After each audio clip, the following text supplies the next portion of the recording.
Good morning and welcome to your daily game face. I am Dr. Kim Lannon and we are here early today on the 26th, I lost track of time, 26th of March, 2025. And I'm remote today in my, I should have fixed that pillow. That pillow looks a little, doesn't it? Look at that pillow. It's perfectly fine. I don't lose track of the date. I lose track of the day of the week. I've lost track of the day of the week this week, particularly because you've been away. Yeah. What? Yeah, I'll bet, because just things get mixed up and you get traveling around. It's right. Like a couple times a week I'm asking, this is Tuesday, right? Yes. just checking. Well, yeah, because this morning I'm like, what day is it? It's Wednesday. And then I had meant to text you on Monday going, we have to go remote this week. And I've forgotten because of last week and the process of shit. Yeah. So first off, I want to thank people. There's been lots of people who have reached out and been lovely and supportive and loving and kind, and love that, and checking in on me and family, and talking about my little Miss Sophie and the unexpected loss of her, and it's been a very rough week, and I thought I would start off. We're doing the year of you, which is the year of me as well. Yep. And we're going to get on track, and this is part of that. And I had a very interesting conversation with a person who is in the field, but in a different kind of way, and works with animals in sort of a way that I do, but slightly different.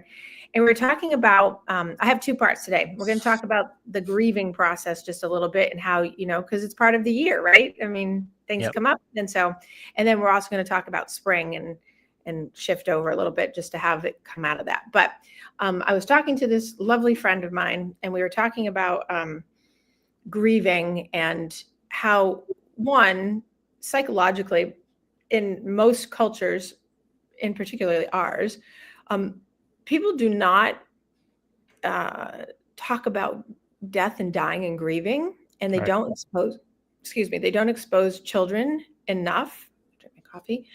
They don't expose children enough, which makes you an adult enough to not be able to grieve correctly. I didn't have that issue. I was exposed early, and my first death was a cat, by the way. Really? Yeah. My first remembrance of a death. I mean, there were two grandparents that passed, but I knew them, but I didn't know them. So I was way too young. I had the infant amnesia piece, by two. They died before I was aware. But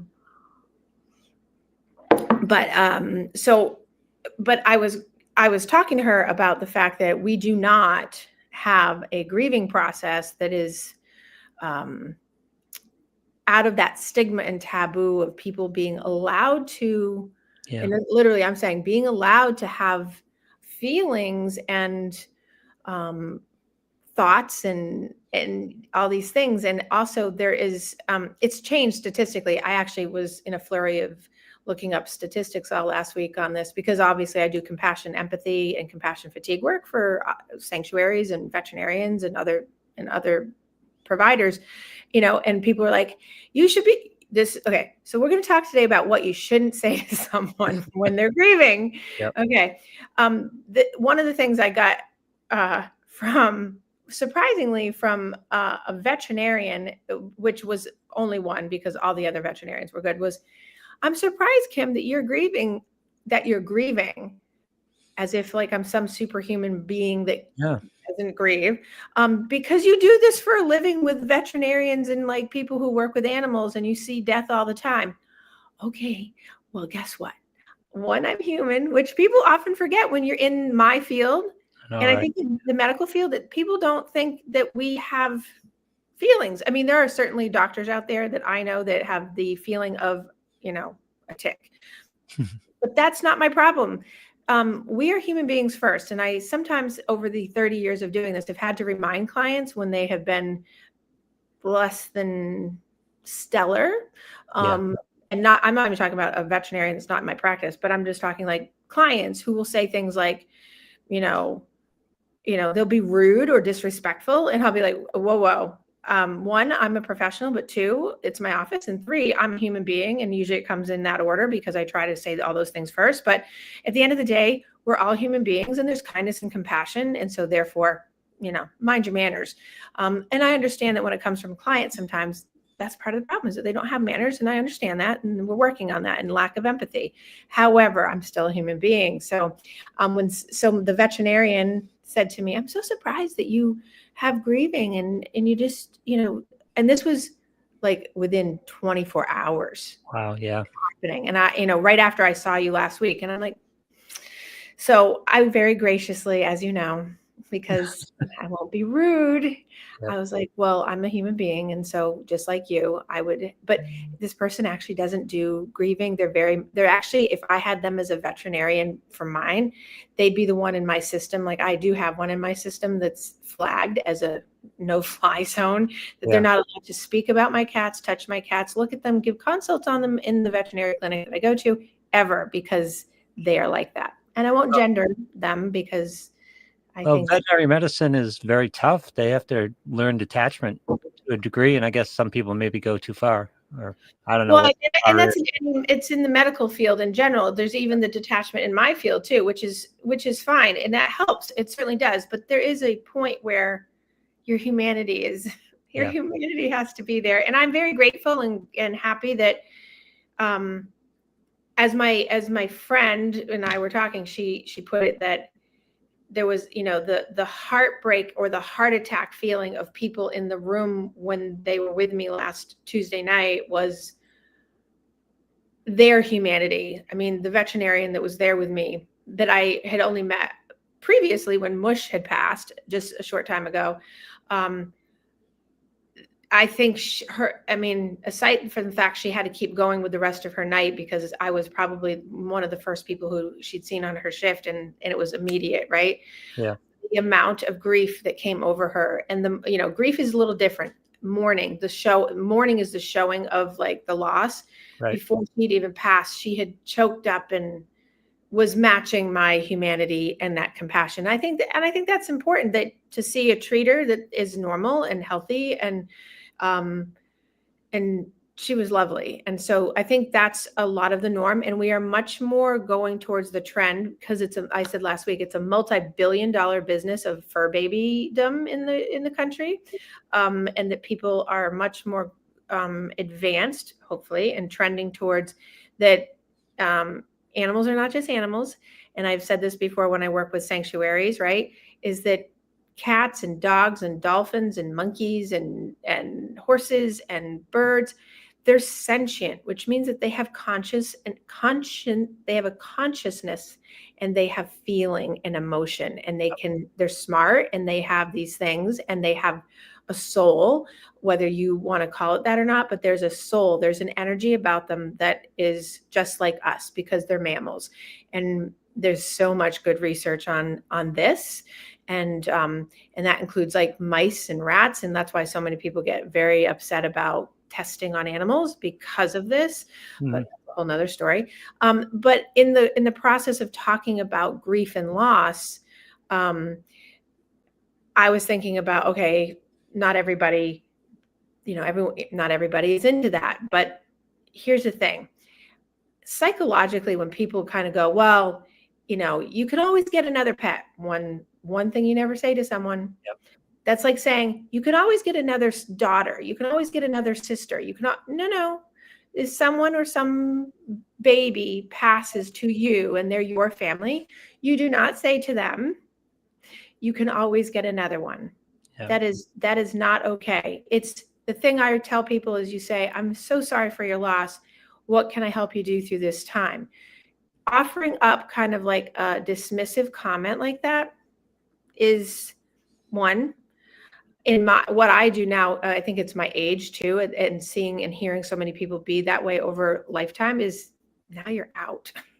I'm very good to be like, yeah, now you're out of my, or I note it in my head that lack empathy. And this isn't even clients. This is just people in general. Like, you do not say you can always get another pet. They aren't pets. This is why it's a multi-billion-dollar industry. They're your children. They're your connection. They're the unconditional love piece. And that's what I was talking about with people this week about people were saying, why is it so, not in questioning me, but why is it so that we get so attached? The main reason is that the loss of an animal in our lives is because they give unconditional, unsolicited, unbiased love. Yep. So we don't get that. Ironically, they exhibit empathy to a major degree. And they have, and that's part of the love. So when we lose our babies, the thing that we had that made the most sense to us, because we got the empathy, because we got that unconditionality, because we got the understanding, because we're so close, that is, we can't, I always tell my clients, and I believe this too, and this is, one of the hardest things, is grieving and mourning is about the love that you can no longer give and you can't get back from that particular child. And I call them children because they are children. They are innocent, they are loving, they rely on you, and they'll give you everything in exchange for sometimes nothing, because some people give nothing. So as my top tip in responding is, don't tell someone that they can't, that they can always get another pet. Yeah. On the heels of that is, and I heard this in different ways over the week, but people were trying, and that's the hard thing too, is that people aren't familiar enough with how to deal with death. So they say things like, at least you have other pets. So I get it, but this is an inappropriate response, because no matter how many other pets someone has, the person or the family, you have a special relationship with each of the pets that can't be replicated or replaced. And so I did have one person in my client base that was just like, well, you have other pets, you got kittens. And I make space and grace for anybody, obviously, that's a client. If one of my friends had said that, I probably would have been like, "Have you just lost your mind saying that to me?" But I didn't, right? Yeah. But but you have to think of it just like if you have a special relationship with a friend or a family member that's different from your relationship with any other person. Your fur baby has a special place in your heart. Like my grandmother is in the same boat as, like, because she was my yummy person. I've talked about her before, right? So if someone said to me, well, at least you have another grandmother, I'd be like, have you lost your mind? It's the same thing. So it's getting people into their headset of being able to take that stigma away of like, it's just an animal, it's just a pet. No, it's not. They're sentient. They have feeling. They have love. They gave you something, and there's a reason why they are companions to you. You don't just get a pet to get a pet. Yes, maybe you get a goldfish for that. Goldfish don't have sentience in the same way, but that's why you start kids off slow. You teach them about that, because what is the lifespan of a goldfish, right? You teach like loss through this. So just like you have a special relationship with a friend or family member, it's different than other friends and family members. Maybe some people are acquaintances. It's not going to hit you as hard. It's not going to be as important to you, but it doesn't mean it's less. It just means you're going to go through the difficult time in a different way, just because of the connection that you have with that particular person or that animal. So what I would offer up as a suggestion to that commentary is, I know I'll use Sophie. I know Sophie was very near and dear to you, and I'm so sorry for your loss. It's always, I'm so sorry for your loss. And hopefully all your pets around you can offer a source of comfort. Even then I'm a little iffy, because it's still different, but that's a better way to phrase it. Yep. Because then it's talking about not that they're replacing or that they can act as a replacement. It's more about that they're offering comfort because they're there for you. Which the friend and I that were talking about it is that she was saying in a really positive way of like the channeling of the energy into my 21-year-old, into my kittens, and to the ones in between, is a very important piece there. But saying at least you have other pets, not a good thing. This is a good life lesson in emotional intelligence. Don't minimize people's feelings. Right.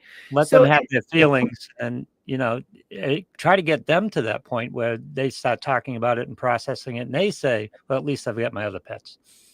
So I did have an example of when someone on day 2 last week, it's amazing how unsolicited things come. So I'm sad, and I'm not going to make bones about it, that I have these moments now, which is normal, because the grieving process is just like Elizabeth Kubler-Ross. If you don't know who she is, she's the most famous grieving psychologist person in terms of death and dying. Her whole theory on death and dying is about the 5 stages of grief and loss and death and dying. So I'm doing it, right? And obviously you go through denial and anger and bargaining for time and depression and acceptance. And so it's not like the typical theories where it's step by step and you get to acceptance.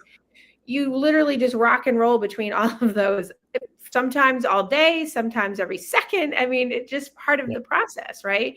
So to your emotional intelligence point is, when you have and again, for people that don't have animals and and they're thinking about people, this applies to exactly the same. I want to make this generalizable for people who have loss. It's that feeling of like, so 2 days into this, I was told, aren't you over that yet? Yeah. And you don't need to cry, and you don't need to cry, and you don't need to feel this way. First of all, don't tell me that I don't need to feel something or how I should feel. Second, with Does my this person snark, know what you do for a living, by the way? with my snark, I said, it's only been, and then I used an expletive, 2 days. Yeah. So please, thank you, and shut up. And this person knew what you did for a living and was instructing you how to deal with this? Yep. And the person that said that has had multiple losses and can't get over some significant people losses in their life, and one animal loss that's been at least 35 plus years. Yeah. So in my head bubble, this was someone in my life, not a client. In my head bubble, I was like, Yeah. It's funny. I didn't say anything back because my razor tongue would have come out. Yeah. And so I'm trying to just stay in my game face on that. But when someone says essentially any of those things, grief does not have an expiration date. And I think this was to Bruce's point last week. It can become complicated if people don't go through it. And that's the other thing. Is it worth it to have fur babies? That's like asking, is it worth it to have children? Yeah. It's worth it to have them. It's worth it to have the love. It's worth it to have all those things. So grief comes, and you accept that that's coming. You don't like it. Doesn't mean that you're going to like loss. You don't want it. I certainly didn't expect her to die at 9 years old. Didn't expect her to have allergies and go in and then come out 15 minutes later with no baby.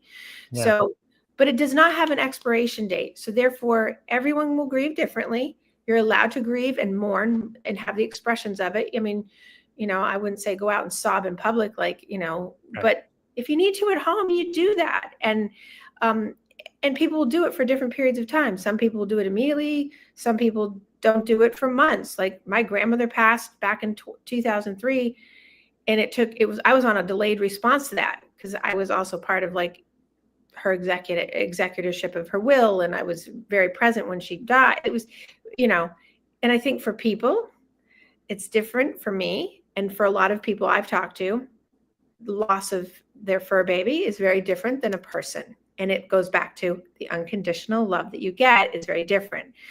So it will be on a time frame for that person, and you can't predict out how long a loss can go, because a loss can go a long way. So my recommendation for people is continue to check in with people, maybe even setting a note on your calendar, or, a reminder to yourself of like, hey, check in with Kim or Lou or whoever. And how are you doing? How are you feeling? And that is the great way, instead of being like, isn't it over yet? That's like, my friend Bill, right? My friend Billy died a few years ago. He's on my mind all the time, off and on. And you carry it around in your pocket. It doesn't, I got this very good meme this week. Someone who is on point and sending things that are appropriate and kind and loving, and it was this little ball person with like a string around them, like the death, right? Yeah. And then it says, "We don't get over grief," and then the string and the ball get all entangled and then wrapped around it, and it goes through, and then it's like like a sweater on it. It says, "We don't get over grief. We learn to walk with it," and that's true. Yep. We don't grief doesn't leave us. Mourning might leave us. Mourning is the expression. That's the sadness of the tears and the more talking about it, etc. But we don't just stop. You know, it's not a vacuum like that. It just doesn't happen like that. So, so that's, I think, important for people to understand in terms of like the length of it. As I said last week, complicated grieving is usually after 2 years if we're still having like big problems, but not 2 days and not a week later. So today makes a week. And I had a whole bunch of people check in with me already this morning. And I love that. And you saw my post probably this morning because it's been a week, 1 week. And so, by the way, that was from the shock. That was from the trauma. I mean, a lot of times, especially with pets, often with people, you have death, but you have some time to lead up with it, some pre-time to deal with it, some pre-time to adjust yourself to it because they're in hospice or whatever, or aged or things like that. When grief and trauma comes out of the blue like this, you got to extend that time period a little bit to deal with it. And I think that, you know, when you talk to people that do animal and people hospice care, because there's both hospice care for, I don't know if people realize that there's hospice care for animals. There's a grieving already going on. You get to go through those 5 stages while you're watching it. So it hits you very differently. Yeah. The trauma, and that is the word that we use in our field and veterinarians use too. The trauma of immediacy, of unexpected death, is very different in that way because you have to do the trauma response with which it is. And people are like, oh, really? And I've heard that this week too. Yeah, it's traumatic. It's absolutely traumatic. And the veterinarian was traumatized by it too, because she knew who I was and she knew the intensity and, you know, the majority of my cats are also animal support animals to people in my practice. Yep. So it's a big expansion of what is in my life. And so, I think the trauma response gets a lack of airtime and lack of respect. Yeah. And there is, and I think lack of airtime and lack of respect, because again, it's the aren't you over it yet thing. But it's different from a 16-year-old pet that you've had in hospice for a while, that you knew you were losing. You have some time to process that before the death. Right. And it's the same with a person. If you know a person has a terminal illness, you know, kind of, you know, so like my grandmother passed in 2003. She was in her 80s. I didn't expect her to pass as soon as she did because it was really quick in terms of it was onset and then things just went terribly wrong. And then but it wasn't overnight. But I knew it was coming. And she and I had a conversation about death and how she felt, like very different. And so I think I'll call it clearing the queue. I cleared my queue with her in a very different way than I did. And it was similar with Mush, right? If everyone has been following Mush, who I had for 16 years, who passed on Halloween a year and change ago. We had a long road of stuff going on. We knew that it was potential. We didn't like the fact that it came when it did. Another fluke thing. He got a cold, and of all the things he'd been through, cancer and blah, blah, blah, blah, blah. Yeah, he got a cold and he couldn't beat it. Right. That's what happens to people. Right. So it's like, you know that it cleared the queue. It was still painful, but this one, it's like for anybody that loses someone or some baby unexpectedly, the trauma of that is very, very different in your grief process. Doesn't mean that it's more or less than anybody else's. It just changes because a resiliency, you learn from it in a different way, and there's a resiliency to it. I actually had an interesting conversation with, we were talking about, because the Boston Marathon's coming up. And one of my friends slash colleagues last week said to me, what, it was interesting, and they were doing it to make me make a point to myself, I think, and it did, and it was like, oh, it stuck with me. I'm like, yeah. They said, you run long extended races, you train all the time, you were in this insane gymnastics thing since you were little, and she's like, you tolerate extremes, like you'll stick stuff out beyond. And then she said, what do you think that's about? And I already knew, but I hadn't thought of it that way. And the fact that there's a resiliency to long distance, there's a resiliency to going the extra, there's a resiliency to loyalty in face of trauma or adversity. So it was interesting. After that, I was like, oh, I'm going to look up about what kind of, like, if there's any stuff out there on people who run like ultra marathons and like kind of like their stories. And there's actually stuff out there that actually would support that. Us crazy people who run, there's only 1% of the population that runs a marathon. And in that 1%, there's actually stuff out there in the psychology world. And I'm very interested in it, which I already kind of knew intuitively, but it's the trauma. We're not running from the trauma. There's a Freudian slip, right? Running from the trauma, but we run to process. We run the distance because it's our therapy to go. So I missed one day of running last week because I felt guilty. And then I had to regroup. And it was because I had just run. And here's the psychology. I just run and I hadn't come home Tuesday night. Not that it would have mattered, but I didn't come home Tuesday night right away after work. I went and did my run and then came home and then immediately found her not doing well. And the guilt that came over me because of that, which is normal. Yep. But then I had to regroup in my head about that because it's my therapy.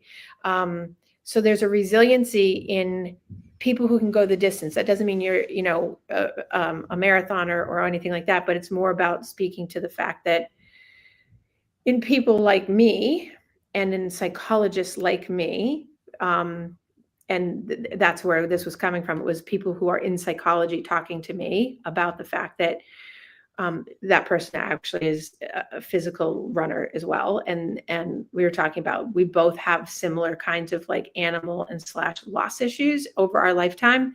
And we both do the same thing, and that many other people do that. And there's a lot of stuff written out there. So if you're listening and you wonder sometimes why you are so resilient to things, well, look at the things you do in your life to make you resilient. Why do you do it? Has it been a lifelong thing that you've been doing?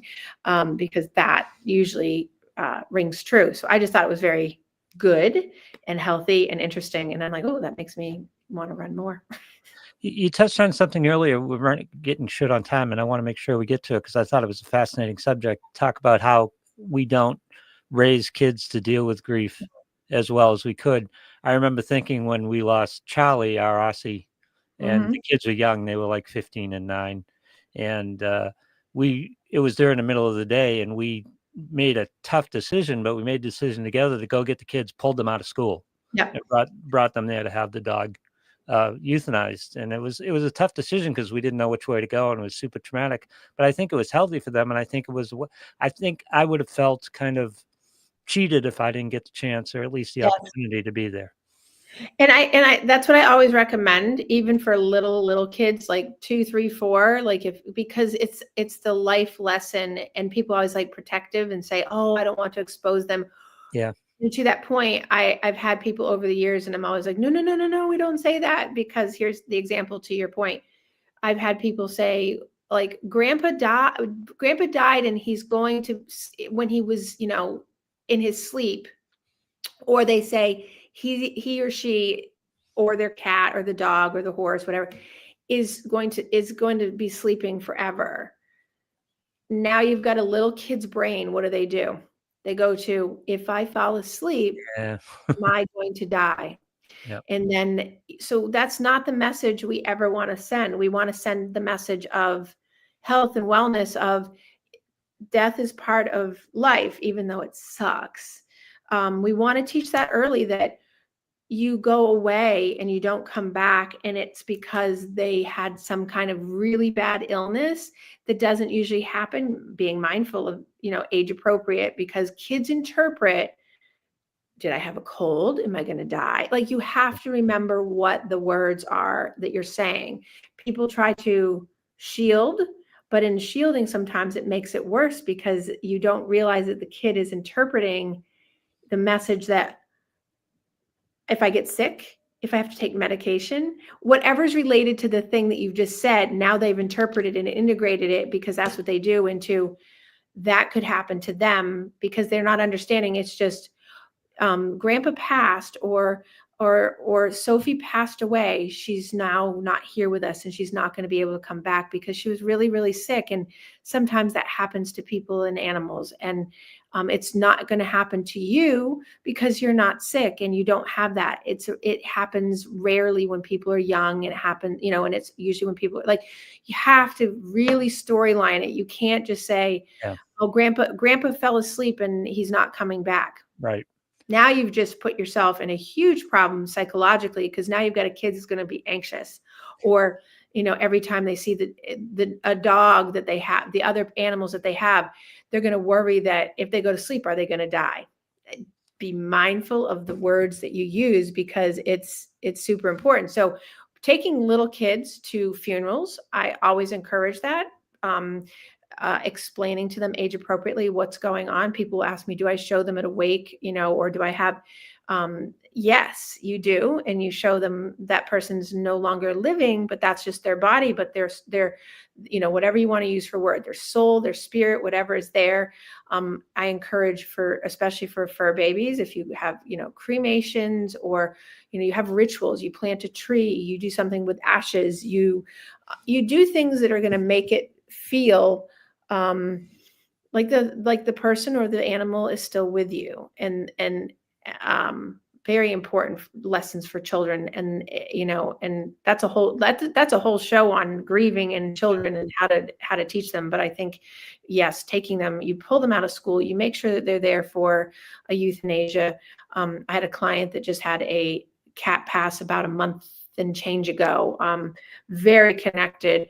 They have a 6-year-old, and the 6-year-old tanked over the 4 weeks after the cat, behaviorally, and kept saying, I miss so-and-so, and they were very hesitant. They were very good about what they asked for, my advice and all those things. They were good at doing it. And then, yeah, don't minimize that child's reaction. Don't tell them you have other pets. No, we'll get another pet. You don't do that. You right.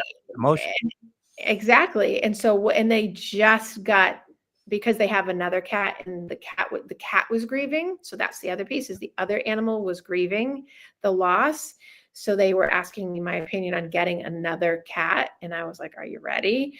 And they were like, well, we're not, but we think we need to do it for our son and for our other cat. And it's actually worked out beautifully. I usually don't say to do it as soon as they did it, but I was like, I think this is needed, because the child was decompensating and regressing.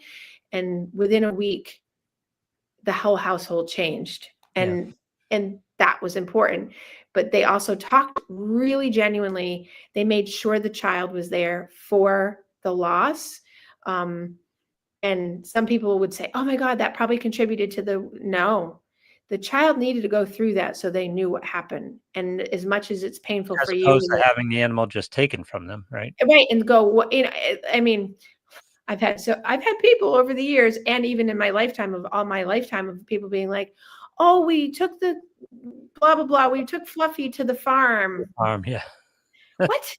No, you didn't, because then that's a lie. And don't do that to your kids. Don't do that. In what farm, and what are you talking about? Or don't do that. That day we put Charlie down, there was talk about exposing him to that, but there was also talk between the two of us of I can't be dad in this moment. I'm going to be Charlie's owner, and this is going to affect me. It's affecting me now. Funny. Mm-hmm. Mm-hmm. So I was worried about letting that guard down, but it worked out fine. I thought it was the best thing to do. And it is. It absolutely. I would agree. That is.